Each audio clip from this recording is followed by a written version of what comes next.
Cet atelier de 2 jours a réuni les juristes et les associations de femmes juristes de notre sous-région, les conseillers juridiques au niveau des ministères de la justice des 9 pays, des parlementaires, sages-femmes et Badjinougor, également des points focaux jeunes ainsi que les jeunes leaders de la santé de la reproduction et la planification familiale dans notre sous-région. Jeunes leaders qui ont, en l'espace de 10 ans, changé le visage de la santé de la reproduction, permis d'envisager des alternatives de programmes de santé plus inclusifs, ont milité pour l'augmentation des lignes budgétaires pour le financement de la santé de la reproduction et des ressources domestiques en général, mais surtout se sont également battus pour une meilleure prise en compte de leurs besoins et de leurs demandes. C'est ainsi que les échanges qui ont eu lieu lors de ces 2 derniers jours entre les jeunes, entre les juristes et ensuite entre les juristes et les jeunes, a donné lieu à d'excellentes recommandations et clarifications. Il a été question pour les jeunes de repasser en revue les différents axes de plaidoyer et messages en faveur de la planification familiale, la clarification des valeurs sur les droits et la santé sexuelle et reproductive des adolescents et des jeunes.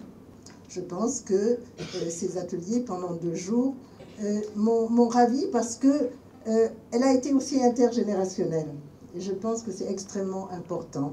qu'à l'heure actuelle, nous, en quelque sorte, les anciennes, même si je me veux être jeune, comme je l'ai dit tout à l'heure, nous les anciennes, nous sommes heureuses de constater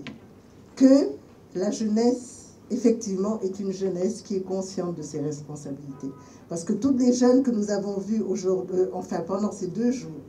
que j'ai pu enfin analyser dans leur façon d'être, dans leur façon de faire et dans leur savoir, je pense que ce sont des jeunes qui sont conscients. Et je ne le dis pas pour leur faire plaisir, mais je le dis parce que c'est un constat que j'ai eu à faire par rapport à leurs interventions, par rapport à leur engagement et par rapport aussi, surtout, à leur conscience qu'ils ont, qu'ils pourront, avec nous, s'engager dans ce combat que nous menons pour rendre beaucoup plus, disons, efficace et efficient ces problèmes de santé de reproduction. Et cette fois-ci, c'est beaucoup plus pour travailler pour les questions de changement de narratif autour de la question de la planification familiale. C'est beaucoup plus de pousser des réflexions co-construites avec d'autres jeunes, d'autres pays. Et c'est également pour sortir d'ici avec une feuille de route qui va nous permettre à la longue de pouvoir mieux accentuer le plaidoyer au sein de nos pays et également beaucoup plus initier des actions pour le changement de narratif, puisque c'est un nouveau concept et grâce à ce dialogue-là, on a pu découvrir qu'est-ce qui en est, quelles sont les valeurs, nos comportements qui peuvent influencer sur le travail que nous faisons déjà en communauté pour l'accessibilité au service de l'APF. Donc vraiment ces 2 jours ont été très fructueux et qu'ensemble les juristes et les jeunes nous avons vu qu'il est important que nous puissions conjuguer nos efforts ensemble pour faire en sorte que les agendas de partenariat de Ouagadougou en matière des jeunes, mais aussi du cadre légal puissent voir le jour et avancer donc, dans le cadre de la lutte contre les discriminations qu'on rencontre aujourd'hui à l'endroit des adolescents et jeunes. Des impressions de satisfaction dans un premier temps, parce que je suis heureux de savoir que la voix des jeunes est considérée au même titre que celle des autres acteurs qui interviennent dans le domaine de la santé sexuelle et reproductive. La voix des jeunes a été écoutée, les jeunes ont fait des recommandations et vu le déroulement de la situation, nous avons l'impression que nos recommandations sont montées, sont tombées dans de bonnes oreilles et qu'auparavant les actions des jeunes seront prises en compte et les jeunes seront engagés au premier rang pour faire évoluer la santé sexuelle et reproductive dans les différents pays et moi particulièrement en Côte d'Ivoire. C'est ma première participation et je suis très contente d'avoir été sélectionnée pour cette rencontre. On a discuté de beaucoup de choses, on a mis au point beaucoup de choses et ça a été pour moi le cas de rencontrer des collègues d'autres pays et tout. Donc je suis sûre qu'au retour, on aura forcément des choses à faire bouger pour la promotion de la santé sexuelle et reproductive des jeunes et adolescents. Mais aussi c'est quelque chose qui motive aussi, qui va nous amener, nous en tant que jeunes de la RDC, de voir comment on doit continuer à collaborer avec d'autres jeunes qui ont des avancées. Ça fait depuis 2011 que les partenariats de Ouagadougou existent avec les plateformes Think Tank Jeunes. qui nous inspire beaucoup et je pense que c'est une opportunité pour nous de voir comment on va combiner nos efforts. Comme nous sommes de la même région, nous avons des mêmes problèmes, je pense que c'est une opportunité pour nous de continuer de collaborer, mais aussi amener l'agenda commun qui était de changer les narratifs, de ne pas continuer dans les mêmes traditions qui étaient des plaidoyers, d'envoyer des messages de changement, mais passer d'autres messages pour voir comment on peut apporter quelque chose de plus et atteindre la vision des ODD 2030. Il y va de la vie de nos femmes, leur autonomisation,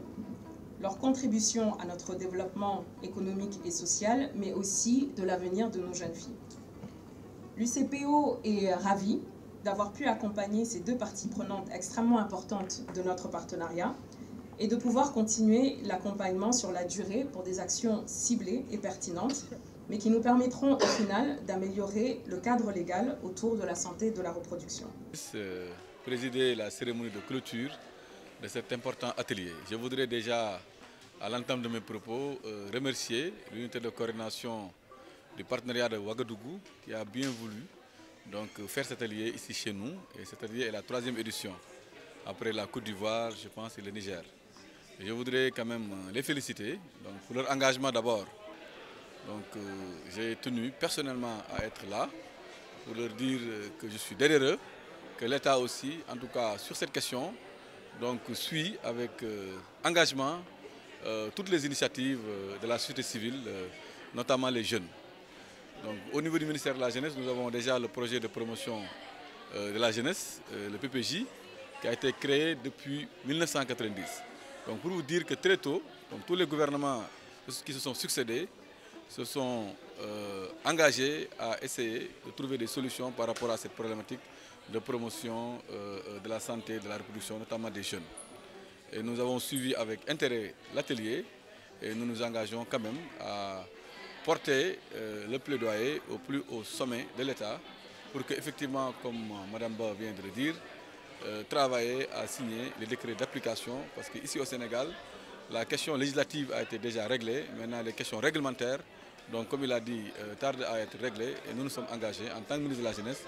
à contribuer quand même à rendre efficientes toutes les initiatives que l'État déjà a commencé à prendre, comme je le rappelle, depuis 1990 déjà.